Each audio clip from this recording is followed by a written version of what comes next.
All right, everybody, we are back. It is episode number 29 of the Steel City Insider podcast. I'm one of your hosts, but not the most important one. I'm Jeremy Ritz, and I'm alongside the Jim Wexel here, episode 29. And this is going to be a great show because the NFL draft wrapped up. We have new Pittsburgh Steelers about. We're going to get into all that here today. But Jim, how are you doing? I'm good. I know you're trying to be humble, but you are the most important. I wouldn't know what to do with the technological end of this podcast. So you are definitely the most important one here. Is there anyone below us? I mean, we're used to having three lately. I know. This is a little bit of break. We had B-Mac on there, Wolf Lee. Matt Cecil was on here. We had Shane on. Shane Hallam. Yeah. Yeah. So this is the first time it's just been you and I in a long time. And I don't know if that's for better or for worse, but we got a lot to talk about. We have new Pittsburgh Steelers to really dig into. Yeah. We're going to talk about the draft. We'll recap all the picks, rounds 1 through 7. We were going to get into some of the undrafted rookie free agents. Maybe we'll touch on that if we have some time. And then also the signing of Demonte Casey. I think I'm saying that right, who has experience in the NFL at safety and corner and what that means for Terrell Edmonds. But let's start, Jim. We'll jump right in here. The speculation about quarterback at pick 20 was accurate. We didn't know who that player would be, but it ends up being Kenny Pickett, number 20 out of the University of Pittsburgh. A lot of people are saying, wow, Tomlin really put up a smoke screen. Everybody thought he was going to take Malik Willis. I think most people had Malik Willis in mind because they assumed Kenny Pickett would be gone, right? Yeah. And he did talk a lot about mobile quarterbacks, but Kevin Colbert talked a lot about accuracy in quarterbacks, and that's what Pickett has. Yeah. And that makes me happier than they were going to reach on this accuracy issue. I saw some analytics that had Desmond Ridder as accurate from 15 yards and beyond. And then I watch him. I know you like him, but he wasn't that accurate. Pickett was the most accurate. So, I mean, just in general, I know you want to talk about Pickett specifically for a minute, but in general, it's exciting. These offensive players they drafted. I mean, we'll nitpick them apart. We'll get into the details and bring them down off the pedestal. But you look at Pickett, Pickens, Austin. You got the big, tall, fast outside receiver. You got the quarterback. You got the big, tall, fast outside receiver. You got the short, shifty sprinter, 4.32 sprinter at slot. And then you got Connor Hayward, a real nice wild card as a tight end / fullback hybrid. Yeah. That all sounds good. I mean, it sounded good when they drafted Jalen Samuels too. But and then the other quarterback, Chris Ole Dokken. Yeah, is it Ole Dokken or Olokadun? I can't. Ole Dokken. No, he told us. Ole Dokken. I thought, oh, that's easy. Okie dokie. Ole Dokken. That sounds like something up from Lancaster. Yeah. Well, he's good looking. I'd be for a 7th round quarterback. I like the looks of him. So these offensive players are very exciting, but they needed defense. This was the worst run defense in team history. Mm-hmm. Hey, you go where the flow leads you. Yeah. And they got legitimate. I mean, look how they confounded the Ravens with Calvin Austin in the 4th round. They were going to pick him with the next pick. And they had Peter King in the war room who reported that one of them said, somebody said something in the background. King wrote, what the hell, or something like that. Yeah. But so, I mean, these were good value picks, but the defense is a bit worrisome still. And we can get into that when we get into the 3rd round pick. But what did you want to talk about with Pickett? Yeah. So just with Kenny Pickett, the biggest thing, at least from what I've read and listened to these past several months here leading up to the draft, is that he's got a high floor, but a low ceiling. meaning that he is already peaked out. He's capped out. He played 5 years at Pitt. That there's not I guess to use a Tomlinism against Pickett, that there's not a lot of meat left on that bone. Do you agree with that assessment of Pickett, or do you think he has an opportunity to grow and develop and actually be I don't want to use the word elite, but can he be a high quality top 10 quarterback for the Steelers? Well, I don't know. Let's just watch him at rookie minicamp first. Everybody's getting ahead of themselves. And that's why I say, I really think that the rookie quarterback is not going to play in the opener. Mm-hmm. And I think it's a battle between Trubisky and Rudolph to start the opener. And then the coaches take it from there. It's just the opener right now. They win now. Well, who can help me win today? So all the raving and all the excitement about Pickett has to be tempered a little bit. I mean, don't get too excited. I know people hate me when I say this, because I think if a coach is going to say, hey, I got to go with the veteran early in the year till the rookie's head isn't swimming, because this is a lot more complicated. I know he played 5 years at Pitt, and people want to say it's the same offense. It really isn't. It's a lot more complicated up here. And he was always quick to leave the pocket in college. They weren't really noticeably happy feet, but he was quick to evacuate. And the NFL is going to be busier, more complicated, and the line is going to be worse in the opener, especially. This line is not going to be ready yet. I know they're going to make major strides this year, but that first game, you're going to need a veteran. So if you're going to need a veteran, then why wouldn't Rudolph have the edge over Trubisky? Since what you want out of a veteran is knowledge of the offense and how an NFL defense works, and how making all your checks and everything at the line, how that works. And Rudolph, I know people say it's changed. The offense is going to change. It's still the same offensive coordinator. Mm-hmm. And it's not going to change that much. Yeah. So I think Rudolph has a puncher's chance. I would install him as a favorite, and everybody would swamp me with bets. So I think I would be like Vegas and, look bad before, but count all the money after. Well, I agree with you that I think the best case scenario for Pickett and any of these guys that they would have drafted at 20, they need to let them sit, let one of the veterans get in here, just give him that space to grow and develop instead of throwing him into the fire, especially because, they added James Daniels, they added Mason Cole, but you don't know what the chemistry is going to be with that offensive line. So I think that's the best case scenario. I'd have to disagree with you on the Mason Rudolph piece.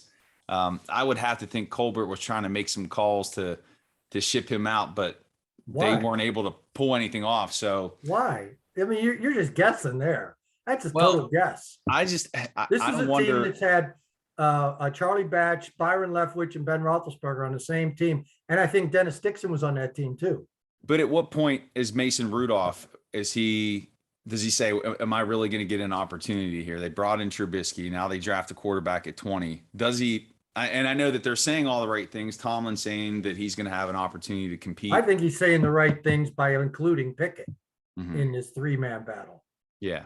Because I don't think Pickett really is a feasible candidate. I don't. Right. I think that it's better suited for him to be later in the year. But again, it's not even later in the year. They're not even have a plan. It's how things happen. Mm-hmm. Hey, maybe he comes and lights it up in preseason. Right.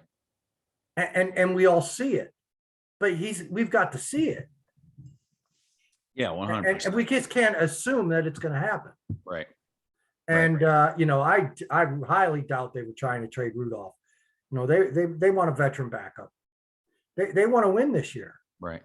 So then, how do you account for the not only the drafting of Pickett at 20, but then you have, I'm going to mess it up again. So Ole Dokken. So you want to have 2 rookies backing up Mitch Trubisky. I'm not saying I'm not the GM. You're trading Rudolph before Ole Dokken has even come to rookie minicamp.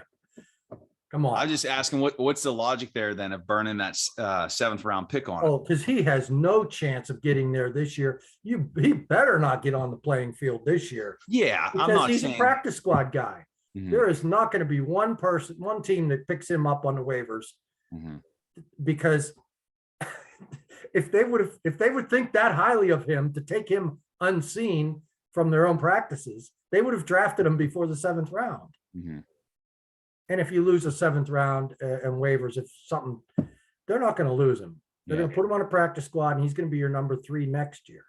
If he shows anything, I think he looks decent on tape for a 7th rounder. He's really. But there is no way they were trying to trade Rudolph. No way. Now, if Pickett comes into camp and lights it up in training camp in pads, and maybe in a preseason game, and then somebody loses a quarterback, and you've got more leverage then maybe they trade Rudolph then. But that would be right now. What would you get for Rudolph that you're not going to get as a 6th round, 7th round comp pick when he leaves as a free agent? I don't think you're going to get much for him regardless. Right. Yeah. Right. He's cheap. He's a veteran. He's a good kid. He's a hard worker. He won't sit on the bench and whine, and he'll just keep working. And I guess that would be my concern is, and you would know this obviously better than I would, but what is his mindset after they sign Trubisky and after they draft 2 quarterbacks? Is he salty, or is he too bad? Is he Ben Roethlisberger? I mean, too bad. What's his mindset? He's probably a little disappointed, but he had to see it all coming. Nah, he's just going to work. That's how he is. He's just going to work. And you think and just from what it sounds like, you feel like he'll rise to the occasion and be the starter week 1. Is that a proclamation? I said I favored him. Okay. I didn't make a proclamation. I said I favored him because he has the experience. That's just 28 years of covering this league. Yeah. And it's not new. Nothing's new. It's not. Right. I mean, Johnny Unitas didn't get his chance when he was the number 4 guy because the coach thought it was Dan Rooney. Dan Rooney knew him from high school, and Dan Rooney wanted him in the draft, and he was making noise about the 8th, 9th round. Walt Kiesling didn't appreciate this Rooney kid telling him what to do. So they got Unitas, and he never played him at all in the preseason, never. And Rooney begged Kiesling, and then the young Rooneys, the ball boys, wrote a letter to the chief, and the chief said, let the coaches coach. And that became the Steelers' way. Let the coaches coach. So the owner didn't get involved. And Jim Finks, he didn't like Kiesling. And Jim Finks was a starting quarterback, and he was fading. And he was having a tough time with Kiesling. And Kiesling kicked him off the team in Portland. They were in Portland doing a preseason game. And they kicked Finks off the team, but Finks wanted paid. He wanted the airfare home, and the Steelers wouldn't pay it, so they kept him on the team, and that's how they lost Johnny Unitas. Wow. But anyway, so that's neither here nor there. All right. Well, I've got all these draft stories in my head because of that book I just wrote. Do you have a date on that for when that's going to be coming out? It's coming out in November. November. Yeah. All right. So we'll have to, we'll definitely be talking about that as we get closer to November. Yeah, there we go. So anyway, I don't see, Trubisky is probably a better quarterback, but Mason knows the system, and he's not that bad. This is not Brian St. Pierre. People just want to bury this guy. He's just not that bad. But it's obvious the Steelers want to move in another direction. He'll get his chance. And there's only 3 preseason games. Yeah, that's right. That's not going to help Pickett. No. Or a newcomer. And the coach is going to want to go with familiarity in the opener. Yeah. So I'm going to collect all the money. I know everybody's down on me. I'm getting crushed and ratioed and booed and yelled at. I still love you, Jim. It's all good.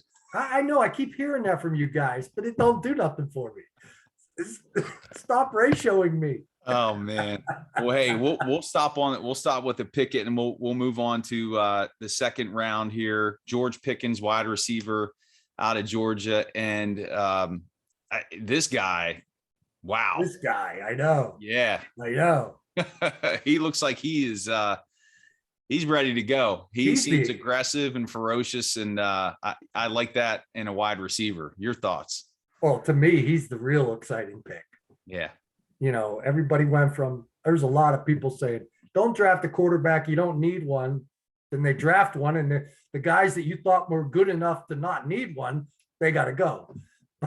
and so that's just, a quarterback is a more difficult position to win the job and take the job.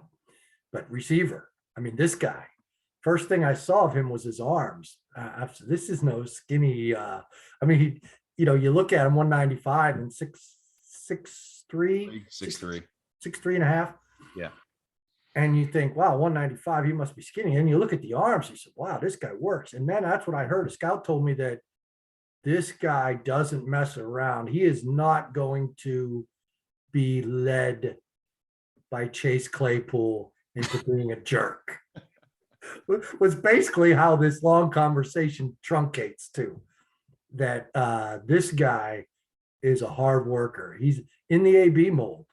Now, I've heard that he's a bit of a jerk. And somebody said that he's already lied about the speed limit. He told the reporters he was only going 20 when the police report has him at 60. That recent little accident they had. Yeah. So people are looking at his character already, and that's the position. Yeah. But as long as he works hard, right? Yeah. And I saw him being interviewed by a mob after his pro day. Seemed like a nice guy to me. I've seen salty wide receivers. He didn't have much salt. I mean, if he's not going to baby some of these college reporters want, and they think they deserve everyone's respect. We in the pro game know that's just not happening. Yeah. Some guys like it, some guys don't. You can't whine about it. But so Pickens has a little demerit going in for character suspicions, but I don't know if he's a hard worker. Who cares? Yeah, and I mean, you want your players to have an edge, especially at that position. Did you happen to see that? I don't even know, I wouldn't call it a highlight, but a low light where he just was going to town on a player. I forget, was it Oklahoma State? Maybe Air Force. I can't remember who the opponent was. Cincinnati. Hey, Cincinnati, yeah. But man, he was. The only thing I didn't like about that, I mean, he's going to cost his team 15. But I mean, he was wailing on the guy's helmet with his fist. Not smart. No. I can't say I don't like, excuse the double negative, but I can't say I don't like the aggression. Yeah. Yeah. But don't break your hand. No. Well, hopefully Tomlin and Frisman Jackson can rein that in and channel that aggressiveness positively. And but I mean, he can catch in terms of combat catches. If it gets anywhere in his radius, he's bringing that ball in. Yeah. Yeah. So he looks like T. Higgins to me.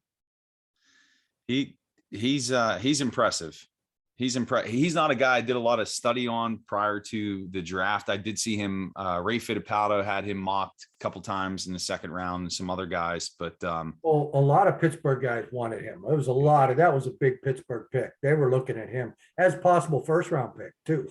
I'm talking about the draft analysts. Right. Well, he definitely fits the mold, and it's exciting to think about what he can bring to the table. And then we'll jump over to the third round. Your defensive line gets addressed here with a guy, DeMarvin Lael, more of a defensive end. He's a tweener. He's going to need some development. There's no doubt about it. 6'3", 283 pounds. He's not going to be able to anchor in the run game yet, but he is twitchy, explosive, can bring something in the pass rush. What's your assessment of Lael, and how do you see him growing and developing and contributing to this team? 283. I mean, he's a tweener on a tweener team. You know what I mean? Yeah. Lose 20 pounds and you're Lamar Woodley. I thought about that. Is there any chance that they could maybe try to get him on the outside? Or well, I think he could be an outside guy in a 4-man rush if you're using your nickel, but you're not. How often do you want to take those outside linebackers off the field? Yeah. Now they do that 3 outside linebacker thing. They started with Melvin Ingram, so maybe there's playing time there. And I don't know. Do you add 20 pounds and move inside? I know he did a lot of, and I watched him play a lot of nose against Alabama. And not that he did all that much. He did intercept the ball. Did you see his interception? I did see that. Yeah. You see who tackled him? I didn't see who tackled him. 43-yard return. He's running and rumbling and bumbling and stumbling. Off the screen comes a blur, just from way off the screen. And I love. I remember Adrian Peterson ran down an interception 70 yards on the other side of the field. I really like that. And I like interceptions. You can see who wants it as a football player when the offensive guy runs them down. He ran them down from off the screen. Number 22. You remember number 22 for Alabama a few years ago? Oh, Najee. I'm not surprised. No. He's a football player. It was a great hustle play. So I'm going to ask Lael about that. I can't wait. I can't wait to get these guys. We haven't been able to interview I've never met Chase Claypool. Mm-hmm. Some of these guys, I'm used to knowing them all and having a better report for you, but now we're going to get to know them all, and we can get them to know them personally and what makes them tick and things like that. How well liked they are by their teammates and things like that. Yeah. But Lael is a real tweener. Interesting. And he had Chris Owens. There's a quote from Chris Owens, the free agent center from Alabama the Steelers signed after the draft. Said Lael's a handful. He said he's got to be a top 10 pick. This was a couple years ago when Lael was playing a lot of nose. Mm-hmm. At 283 at nose, I don't know if he's going to help that run defense. Yeah. So it must mean Tuitt is on his way back. Agreed. And Alu. I was corrected. Alu. No, I was saying Alu. Ole Dokken. Difference. They go, you can't hear the difference? What's the matter with you? Alu. Okay. I stand corrected there too. Well, we got Matty Alu and Jesus Alu. That's what we're thinking of. Alu. Okay. So he must be coming back well from his surgery, and they must be somewhat happy with the depth, Wormley and all those guys. So I don't know if they have time. I don't know if this guy's going to be able to help them. But the run defense, they must believe that they're on their way to fixing it, because a 283-pound interior defensive lineman is not going to help. No. Run. And I think he'll probably get some spot duty this year. But what does that mean for some of these guys on the back end of the depth chart on the defensive line? Like Henry Mondo, does he go to the practice squad? Or even Montravius Adams, they signed him, I think, to a 2-year deal. Does that have an impact? Does it push some of those guys off the roster? Or? Well, that's the same as the quarterback thing I was trying to say. Let's wait to see what they show. Mm-hmm. Let's see. I on paper, it hurts Mondo. It hurts Carlos Davis and his brother, Khalil, who was just picked up. Mm-hmm. They have they're twin brothers. Those 3 guys are going to be hurt on paper. Yeah. Let's see what they can do in camp. Right. It's just more competition. Right. But Lael has got a scholarship. The 3rd round pick, you have to be really bad to get cut. And this guy, it's more of a physical thing. It's not that he's going to be a bad football player. So when I think of 3rd round picks that were cut, and Alonzo Jackson comes to mind. Was he a 3rd rounder? Yeah, but he wasn't cut for a couple of years. Yeah, no, he was a 2nd rounder. Oh, he's a second rounder. 2nd rounder who they had a 1st round grade on. I keep hearing this about Mason Rudolph. People want to denigrate him. Yeah, but he had a 1st round grade. How could they do that? They have that all the time. And Alonzo Jackson had a 1st round grade. If they didn't trade up for Polamalu, Alonzo Jackson was in the mix for the 1st round. Oh, what a bad pick.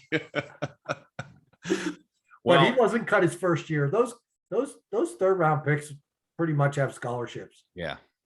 So we can count on Lael being on the roster. And another guy, maybe the most exciting selection of the Steelers in the 4th round, Calvin Austin, my Lord, you mentioned at the start of the podcast, his 4.3, 240. He can stretch the field. He was a track and field sprint champion in high school, ran track and field in college. So the guy can move. He could take the top off the defense. The challenge with him, he's 5'8", 170 pounds, up against bigger corners. Is he going to be able to, defeat the coverage? But there's a lot to be excited about him. There is just the raw speed. I mean, did you see his punt return against Mississippi State? Is that the one where it bounced and he bounced off the player and he picked it up and ran it? It bounced off a Mississippi State player who touched it. And then it settled at the 5 and a Mississippi State player touched it down and an official comes in like this. Now I couldn't hear a whistle. He's coming in to mark it and Austin picks it up and runs. And right in front of the official who was doing this, right in front of him. I mean, it was very controversial and he took off. So, I mean, the guy can pick up a loose ball and scamper. And let me say this about the times. It seems like the Indianapolis track is now a fast track.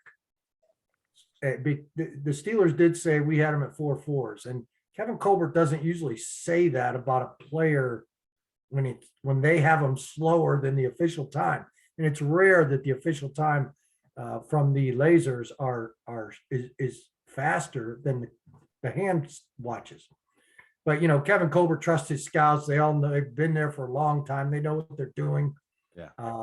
I got to believe that the Indianapolis track's a little fast. So maybe Pickens is a 4.5 guy instead of a 4.47. So 4.47. Maybe he is closer to T. Higgins than people want to believe. But he's still big, fast, strong, great hands. But so I don't know that Austin's going to be pure 4.32. The Steelers said they had him in the 4.4s, but I mean, I don't see him getting open much. When I watched the tape against Mississippi State, and there's a nice YouTube about just the reps, the snaps that Sauce. I'm from Being There. If you ever saw that movie, Chauncey Gardner. There was a player a couple years ago out of Florida, Chauncey Gardner. Okay, Chauncey Gardner Johnson.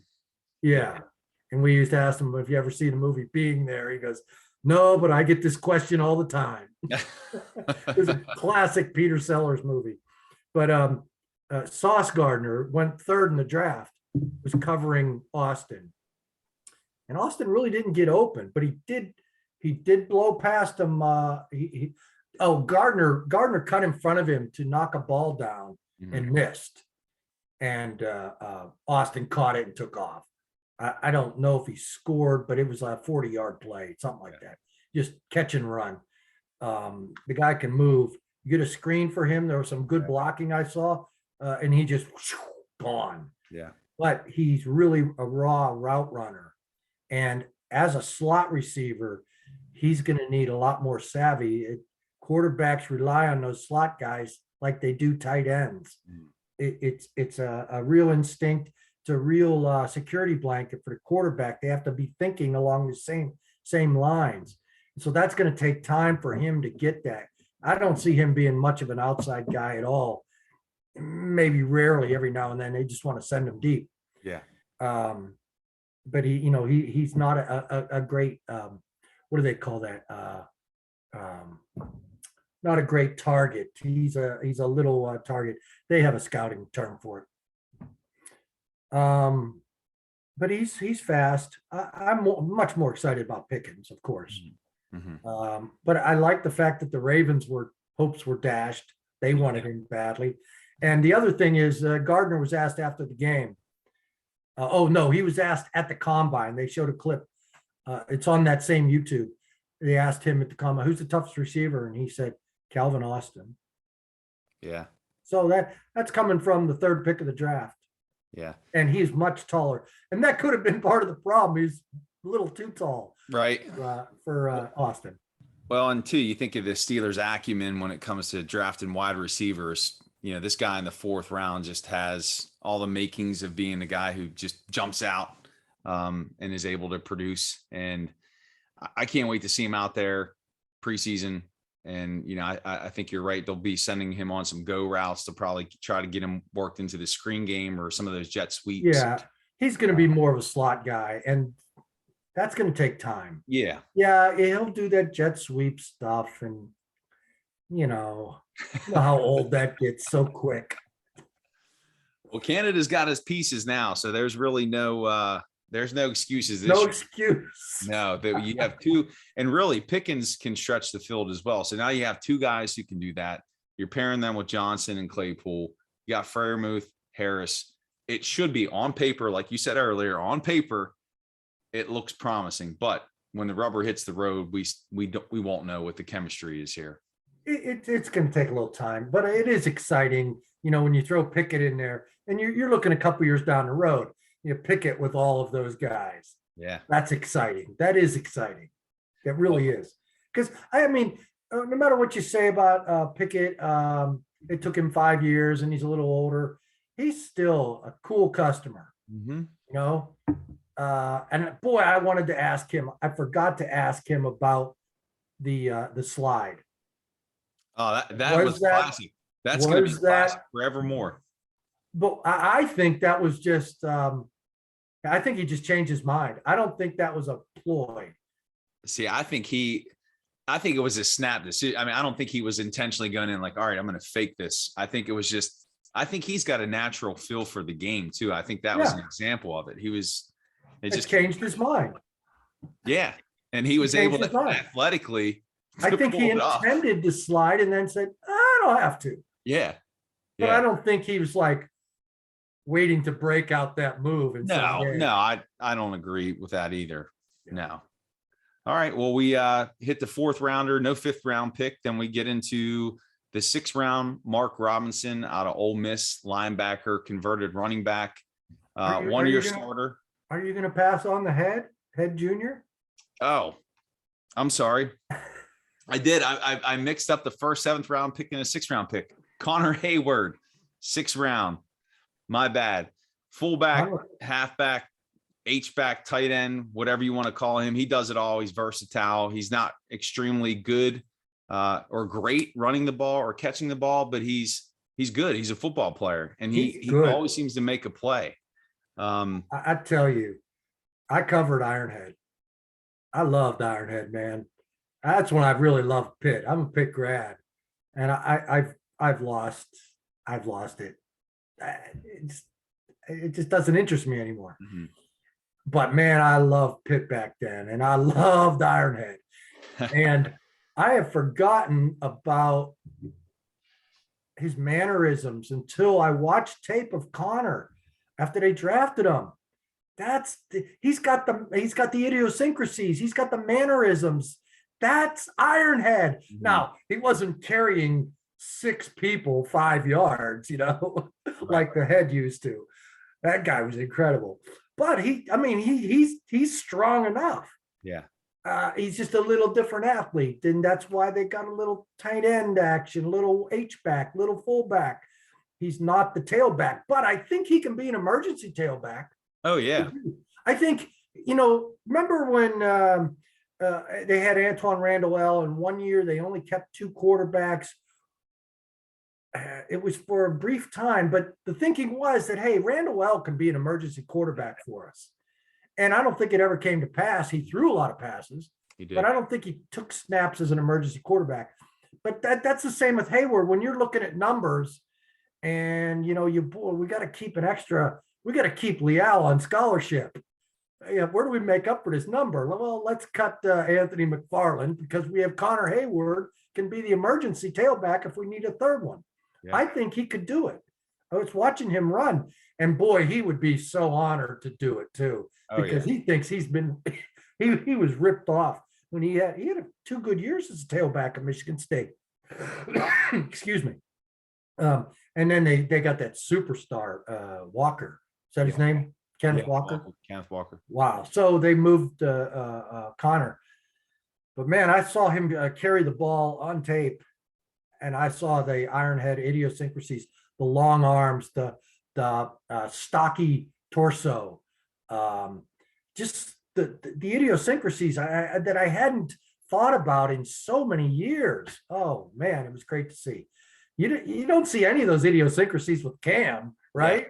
Yeah. I mean, he's just too tall. Yeah. He said his dad told him at a young age, don't even think about playing running back. You're too tall. And he never did. He never in any midget ball, anything like that. Yeah. But Connor looks like the head. And it's interesting. He's only 5'11". It's going to be, like I said, we can nitpick these guys. In general, when we look at him, it's cool to have a Connor Hayward. But when you start, how's he going to play? What's he going to do? He's 5'11". Can he block? Does that mean Derek Watt's going to get cut? So, yeah, couple thoughts on Hayward there. I think he can also be. Maybe he's your third tight end too. I mean, he could maybe do that as well. So I think the versatility is great. He's got an awkward build and body shape, and I'm not body shaming here. I'm just saying his build is really unique. He's got a thicker upper body, but it's just unique for the position, and that's the only way that I could describe this guy. But I'm going to make a comparison here, and there are no similarities in the body types of the players and what their roles were. But how I see Hayward is, in watching him at Michigan State, he always picked up that 3, 4, 5, 6, 7 yards, converted a third down, can make a big play when needed, not like a big splash play. But I remember Mewelde Moore back in 2008, completely different players, but it seemed like he always made a play on third down when it was needed. I don't, for whatever reason, that's what I think of. Completely different players, body type, but similar in terms of what they could deliver. So it's an exciting pick. I know a lot of people. I'll buy into your. It's the savvy, the acumen, the heart and soul, the will and the want, the knowledge of where that stick is. Yeah. That's all natural. That's all inside him. That's not something anybody taught him. It's just, yeah, he's got that. Yeah. Now, I think the other comparison is Jalen Samuels, because Samuels was a tight end who really couldn't block. I think they like how Connor can block in line, even though he's only 5'11". Yeah. And Jalen Samuels, they put him with the running backs coach. He was in the running backs room. He did some wing stuff, some H-back stuff, but he was not anywhere close to what they're going to do with Connor. So even though they're the same size and the same kind of positions in college, I think Connor is going to be a tougher dude. I agree. I think he'll contribute to that offense. He'll find a role. Not that they'll find a role. He'll work his way in there for a few snaps a game, and his versatility, he's definitely exciting. And then I transposed the picks here. So 7th round, first 7th rounder, Mark Robinson, Ole Miss linebacker, converted running back, walked on at Ole Miss, started 1 year, good tackler, short tackler, not much in coverage, just a raw prospect. Thoughts? I think of James Harrison when I watched him. Now, they play different positions. And the thing about James Harrison was that brute strength, the leverage, getting underneath. This guy doesn't play that position. And those great things about Harrison they're not there. We haven't seen him. They haven't even tried him at that position. But the way he runs and the love of contact, you can see he has a real taste for contact. He is a run stuffer. Yes. Now, and you know, here I am crying about no run stuffers. This 7th rounder is a run stuffer, but he has to show he's not going to kill you in coverage, because I just didn't see much coverage. I didn't watch much. I just watched one game. But he hangs around the line of scrimmage all day. And in fact, the one tape, he got ejected early in the first quarter because he targeted. Of course, it was a BS call because the running back lowered his head.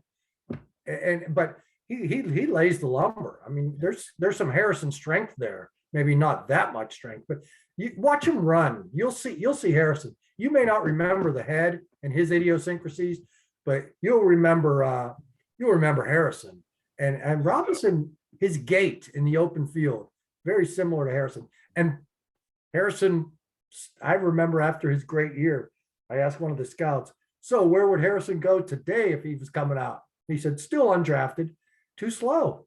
His time is too slow. He's too short. You know, you can't imagine he's going to be the player. And that's how Robinson looks a little slow. Yeah. Yeah. I think he ran a 4.57, I think was his time at his pro day. Wow.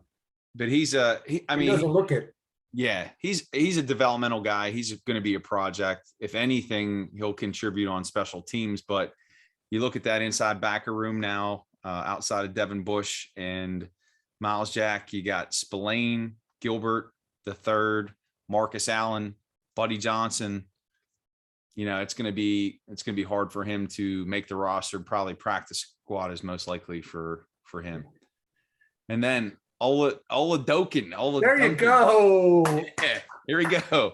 Chris Ole Dokken out of South Dakota State. They select 2 quarterbacks. So they double dipped twice in this draft, 2 wide receivers, 2 quarterbacks. This guy's very, very raw, but he's got an NFL arm. He's got the mobility. He could throw the deep ball with the flick of his wrist. Again, developmental guy. We talked a little bit about him. Anything you want to add on Ole Dokken? Okie dokie. Okie dokie. Yeah, he looks like a good pick for a 7th rounder. He looks like a leader too. And there were some really cool gadget plays he was involved in on YouTube if you check them out. One, it was 4th and 1, and they snapped the ball under his hands to the running back behind him, and the running back faked a step and then threw a touchdown pass. And the other play was, I believe it was another 4th down play, where he sends a guy in motion. The guy didn't come in motion. He starts yelling at the line of scrimmage, then goes stomping off the field and screaming at the sideline. They snapped it to the running back. He runs for the 1st down. Really good actor, I'll tell you that. He was really giving his coaches the business. Yeah. So I don't know what else to say about him. He's got the arm, he's got the mobility, he's got the size. Nice project. A couple quarterbacks were picked very soon thereafter in the 7th round. So it was a good thing they grabbed him when they did instead of waiting in free agency, because there were some other teams that drafted quarterbacks. I can't imagine they didn't want this guy instead of whomever they got. Yeah. Yeah, it was an interesting pick. Yeah. Yep. For the first time since, do you know when the last time they drafted 2 quarterbacks? Oh, geez. Wow. I'm not that good, Jim. 1968. Oh, yeah. 1968. Wow. Yeah, they had Dick Shiner and Kent Nix. Okay. So, I mean, Mitch Trubisky, Mason Rudolph, Dick Shiner, Kent Nix. That's the kind of quarterbacking you have when you go and draft 2. Yeah. You know what? I just thought of this. It's a quarterback sandwich. Okay. First round, 7th round, and everything in between. Okay. All right. Well, we can name the podcast the Quarterback Sandwich. Quarterbacks. There we go. That's the title. We're going to have to get Ole Dokken on here. That would be great. I just got to pronounce his name right. Ole Dokken. You're getting better and better each time. I'm feeling good about myself. Final thoughts on this draft. These selections, I guess, overall takeaways. Oh, just how interesting the offensive pieces are falling. And you know, you hope it doesn't come down to show us your shirt. Oh, thank God for Minka. Thank God for Minka. Because you keep drafting these offensive players, Minka's going to have to make all the tackles. I know he led them in tackles the last 2 years. And you hate to see that from your free safety. That's 3 of the last 4 years their free safety has led the team in tackles. Yeah. That's not by design. No. So you just you hope you don't have to win shootouts all the time. That's just not Pittsburgh football. Right. But boy, this is an exciting array of offensive pieces, skill pieces they're putting together. It is going to be a fun training camp. Can't wait for that to get here. And then one thing we'll hit on before we're going to do terrible 3. We haven't done one since we were actually talking about football games. But the signing of Demonte Casey, played safety and cornerback, signed to a 1-year deal. I know this didn't happen the last episode that we talked, but they signed Terrell Edmonds to a 1-year deal. So they have their strong safety in place. But where do you see Casey fitting into this defense? Well, let me draw it out of you. What did you say? He's a safety / cornerback? Safety / corner. So what is that? It's your nickelback. That's your slot corner. That's your Mike Hilton. Okay. That's what it sounds like to me. Yeah. Good thinking. Yeah. That's why I asked you, because I was a little confused by the signing. I'm trying to draw you out. See, you know the answers. You really do. So awesome. All right, Jim, you ready for a terrible 3? Let's do it. All right, here we go. So number 1, we got to talk quarterback. Will Kenny Pickett be more Dan Marino or Pete Gonzalez? You know, I've been saying for 3 months he's not Dan Marino, but I gotta say he's more Dan Marino than Pete Gonzalez. Come on. I was going to throw Nathan Peterman in there, but I thought Pete Gonzalez was a little bit more of a deep cut. Well, we can also do this because, for 2 years, his junior and senior, this was his 5th year senior this past year. Yep. But his junior and senior year, his 3rd and 4th year, his TD to interception ratio was 13-9 both years. Mm-hmm. Wow. You know, what's that number mean to you? Pete Gonzalez beat West Virginia 13-9. Oh, okay. So maybe he was more Pete Gonzalez. Then what was last year? 42-7? Yeah, it was insane. That's Dan Marino. Yeah. Yeah. Well, the other thing, I saw a statistic too, where it said that I think in the 2 seasons prior to this past season, that the Pitt led the NCAA in drops. I don't know if you saw that, the receivers. No. So I was just amazed all year at his accuracy. He was putting it in tight windows. Here's a question for you, Jim. Yeah. Do you know what Kenny Pickett majored in at Pitt? He was marketing. Okay. Maybe he can market the show.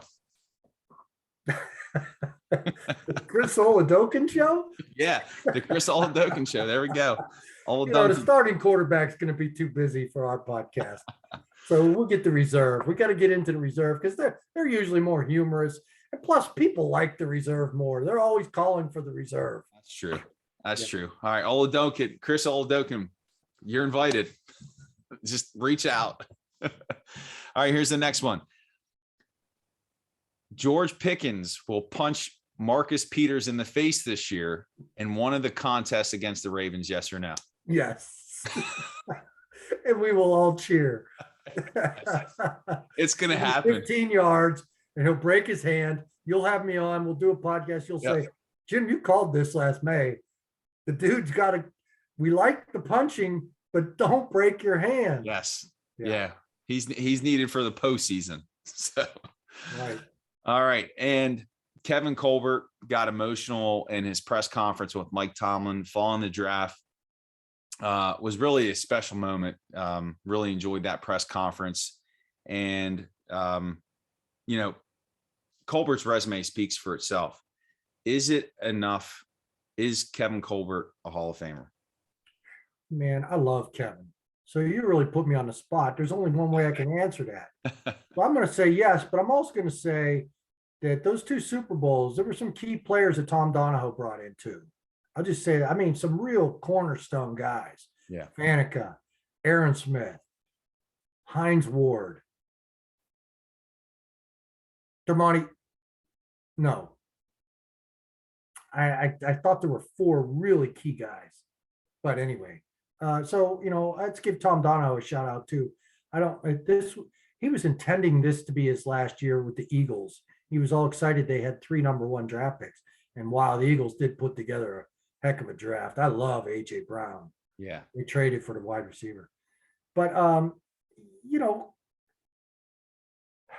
that's a tough call for Kevin. Yeah. For us. So I'm going to say yes, because I like him. But with a shout out to Tom Donahoe for helping too. So. Yeah. Yep. He will definitely be missed, and we should be finding out relatively soon, because I think May 31st is his final day with the team. So we should know who the next general manager is. But again, if you haven't saw that press conference with Tomlin and Colbert following the draft, check it out. It's definitely a treat if you are a Steelers fan. And with that, Jim, that wraps up episode 29. Can you believe next time will be number 30? And we're going to have Ole Dokken. We're going to have Ole Dokken on next episode. Who's the number 30? Who's the 30 with the Steelers? And by the way, I just thought Chad Scott. Oh. We could, you see, you're just taking away that laudatory note I just gave for Donahoe. He drafted Chad Scott, but he also drafted Joey Porter was the other guy. Yeah. There we go. Yeah. But yeah, so thanks for putting up with my nonsense today. No, it's all good, Jim. And we'll be back. We'll let you know when we're going to be publishing episode number 30. We will try to get Ole Dokken. We'll see if we can make it happen. But we really appreciate you watching, listening, sharing with your family and friends. Please give us a like here on YouTube, subscribe. You can check out Jim's work at the Steel City Insider, of course, and give him a follow on Twitter at Jim Wexel. You can check out my work at thesteelstudy.com. Give me a follow at Steel Study, and we will see you next time on episode number 30. We're hitting 30 of the Steel City Insider podcast. Take care, everyone. Thanks, Jeremy.